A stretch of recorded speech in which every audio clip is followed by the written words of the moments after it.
Hey, well, what's up, guys? Welcome back to the Collision Live. Back after a week off, better than ever. Daniel here, joined at the desk by the Buttermilk Ranch to my nice, juicy teriyaki chicken wing, Mr. Sam Camp.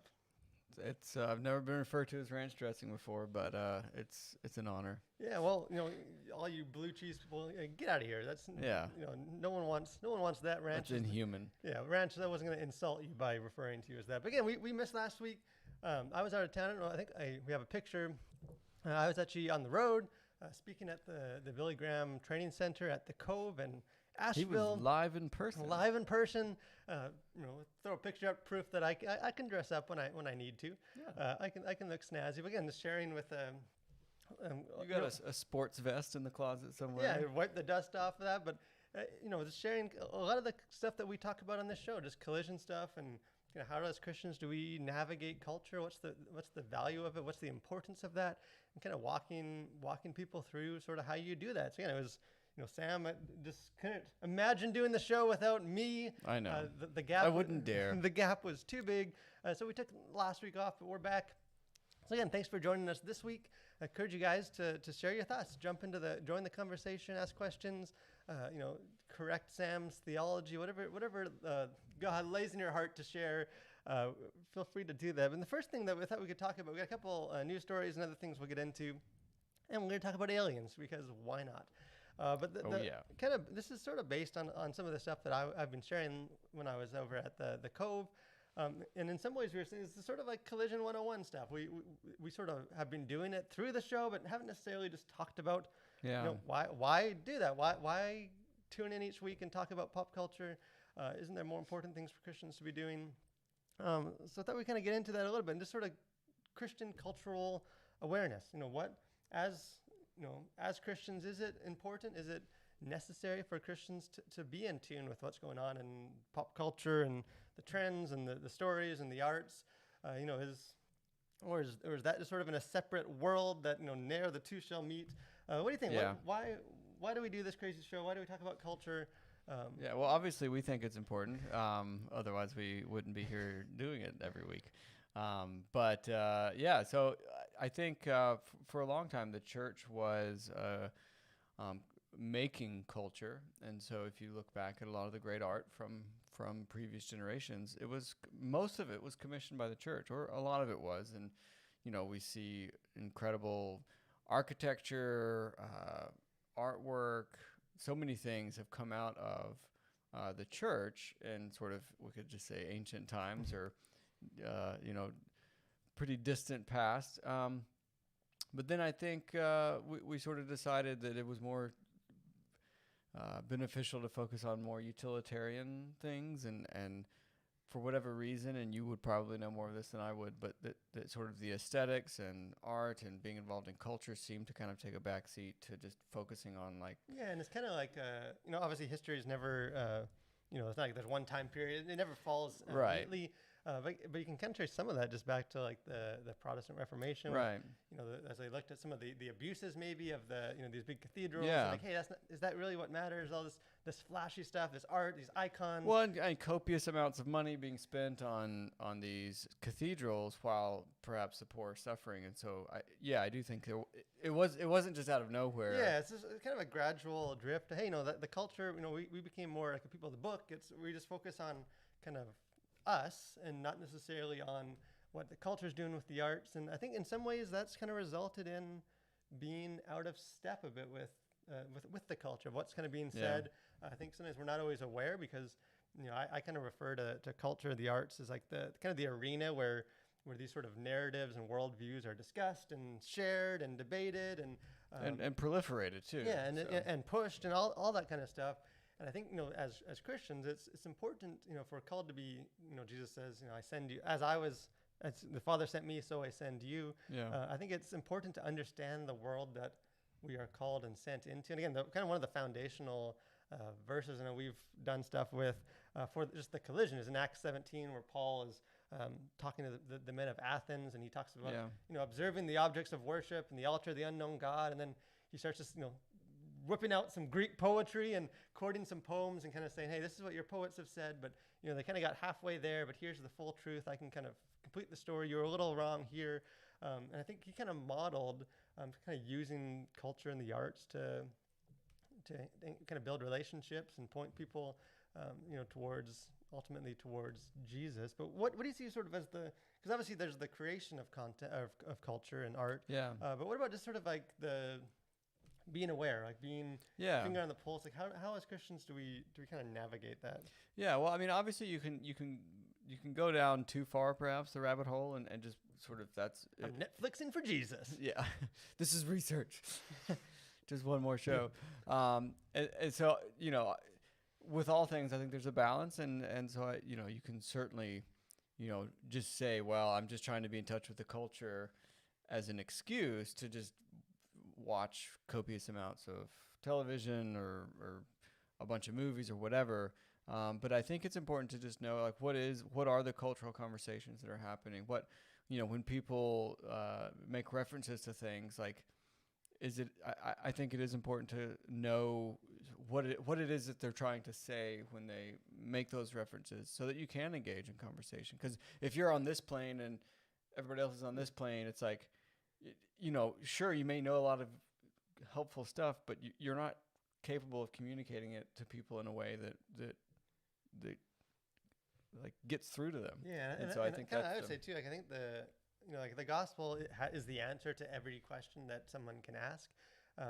As the church, as people that have that know the truth, we have the answer. So it's kind of the key in a lot of ways is just being sure of what the questions are. I think sometimes we come in guns blazing with this biblical truth, and it's just not questions that the world and people are actually asking. I think one of the thing, like our infamous, I think it's in our new buffer video, like the Satan shoes thing. Like, I think sometimes as sort of the church, the initial response is kind of like, oh, it's just crazy. That's why we just need to abolish culture and get away. And you kind of miss no, there's actually some deeper kind of discussions reflective of our society about racial issues, about kind of LGBTQ stuff, deeper than that, just like identity and that's sort of a reflection of sort of what the questions that people are asking in culture.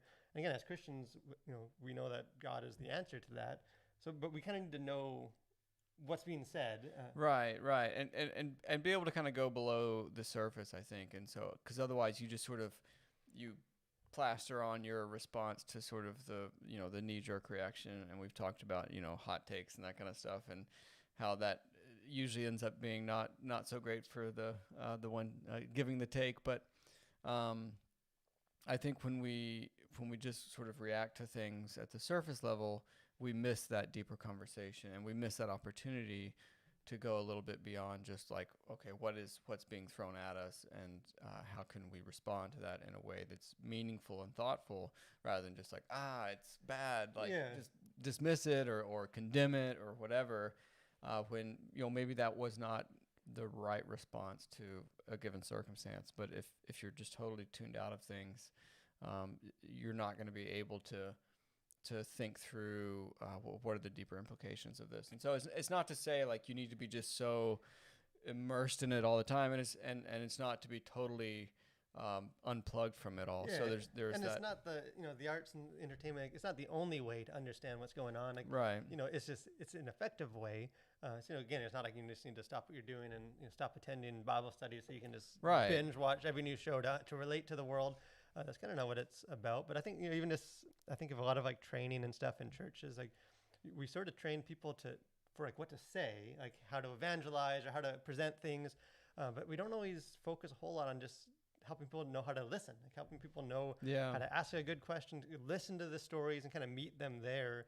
And I think in some ways it's almost like a fail safe. Like it's like, as long as we're in control of what we're saying and we do the talking, then we can kind of control the situation. I think, often throughout the Bible and with the Acts 17 with Paul, you just sort of see there's this value in observing and kind of stepping back and listening. And again, doesn't mean you don't come in with the truth.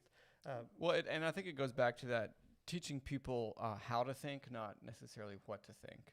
And so I think many times we sort of, okay, well, this is the right thing to believe and to say, but how did you get to that conclusion, and how can you help somebody else do that? And so oftentimes it's just sort of like, well, here's the answers, rather than just teaching people how to come to that conclusion in the first place. And it's been fun. I got here at the Collision. We've been doing this for a couple of years now. Not the show, but just the Collision in general. And we've had some of those bridges and conversations, and I just think, it's maybe the culture and the arts isn't shouldn't be the prime focus of the believer. Sure. But it should be a focus. And I hope that you guys, even if you guys have been tuning into this show, Yeah. you've kind of seen us model that a bit. But again, there's, sort of how that looks and works out in your own life, sort of up between you and God. But again, I think there's definitely value to that. Moving on to the next segment of us, we got pop culture news.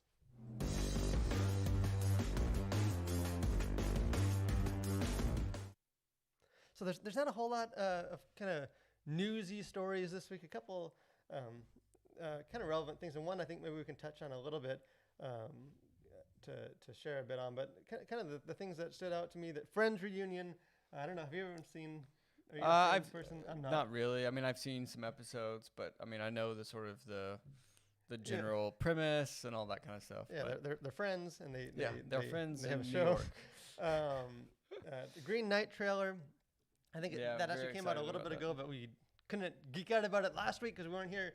Again, it's kind of based on the old English poem, Sir Gawain and the Green Knight. Yeah, I saw that trailer, and so then I went and listened to the poem again. Yeah. Translated into like modern English, which, sure, that's not, hardcore, but whatever. But hey, such a classic. Translation by Tolkien. So again, that's my jam. Yeah. Kind of one of the things that has been going on social media, the new LGBTQ Lego set, which again we'll touch on just move on, and then kind of almost in a similar way, I saw that May 23rd, Hollywood announced will be the Born This Way Day in honor of the Lady Gaga album, celebrating all that message of her song and just the song itself, but.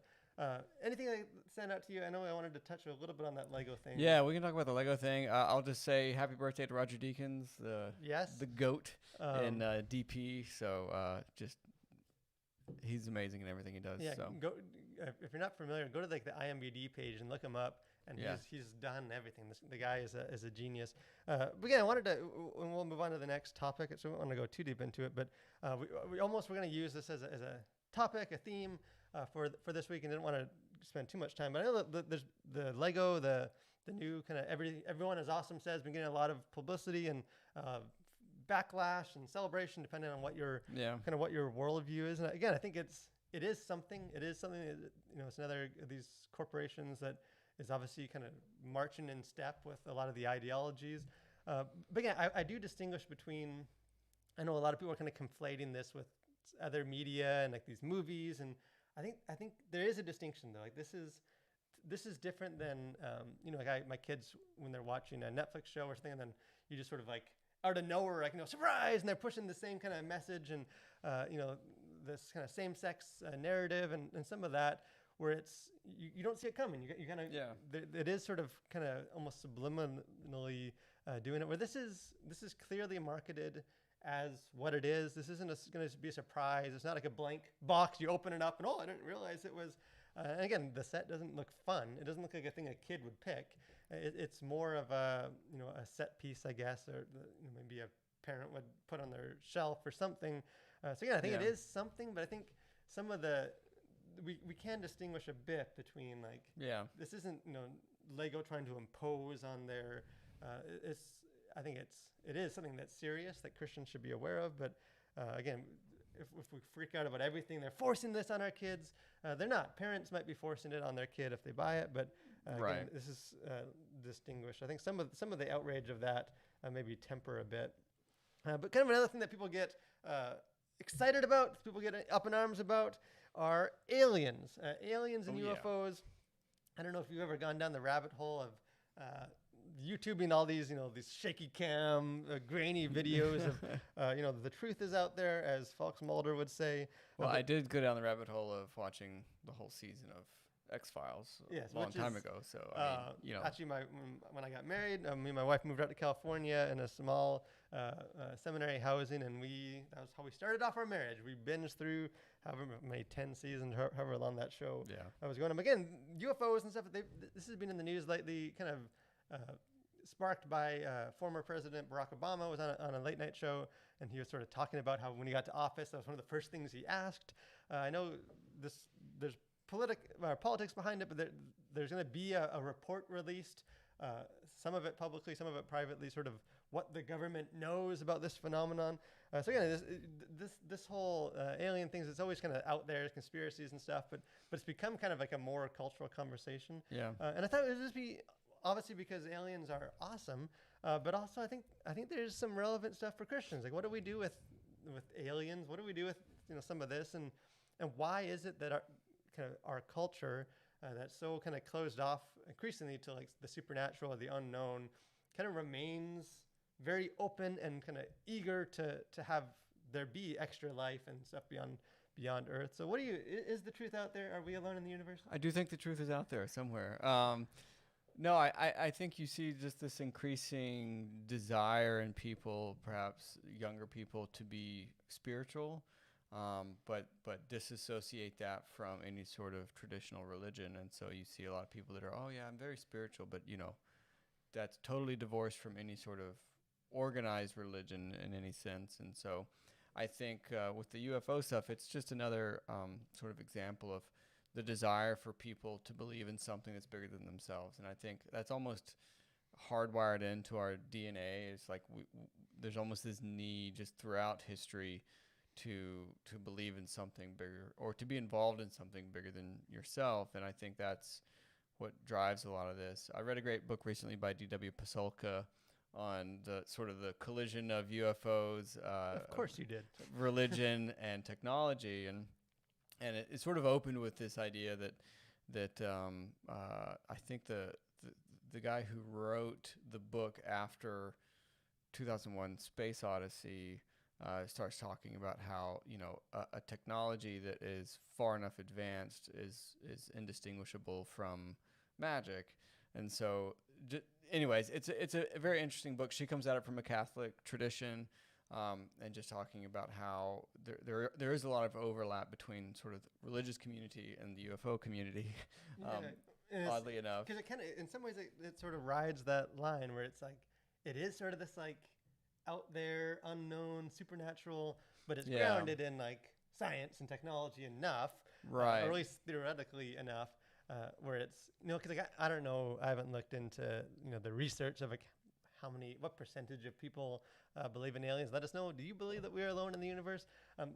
But it does strike me that it's not like I think some of the like these big heavy hitting atheists like the Dawkins and some of those guys like they've they'll quash with very strong language just the idea of belief in a God, but then they'll also entertain the idea that hypothetically life could have started elsewhere, like there maybe a creator that is another evolved life form that came to, and they're not dismissed as like, oh, crazy, you believe in there's like, it's like, oh well, that could happen, and these are smart scientists, and I don't know what's kind of, as I've been watching some of this crazy alien stuff unfold, is this like how much overlap there is between like to spiritual things, like it's it's this sort of belief that if you kind of look at hard enough and see the evidence, it does point to something that's sort of beyond us, and it's funny, very rarely do we think of aliens as like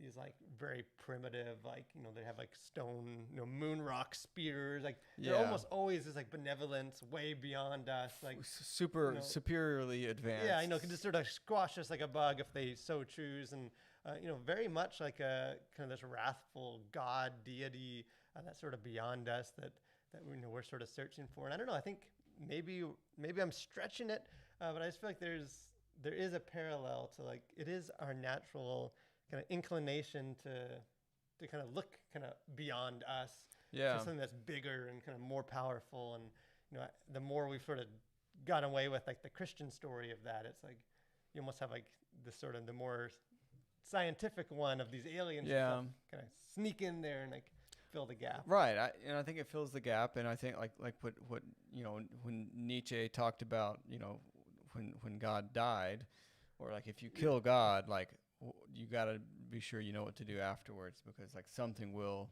take that place. So if it's not the traditional Judeo-Christian God, then it's going to be something else, or it's just going to be sort of the whims of society, which is, you can kind of see that unfolding now in some ways. And so I think there is always going to be that, what was it Lewis who said, a God-shaped void in people's life. And so I think, it's not surprising that as more information comes out about UFOs and, more videos from fighter jets or whatever, I think more and more people are going to be wanting to believe, and not only believe, but I think in some sense look to this as some type of a savior relationship. And I think a lot of people want whatever it is out there to be able to, save us from our wretched existence and climate change and everything else, and help us be better humans.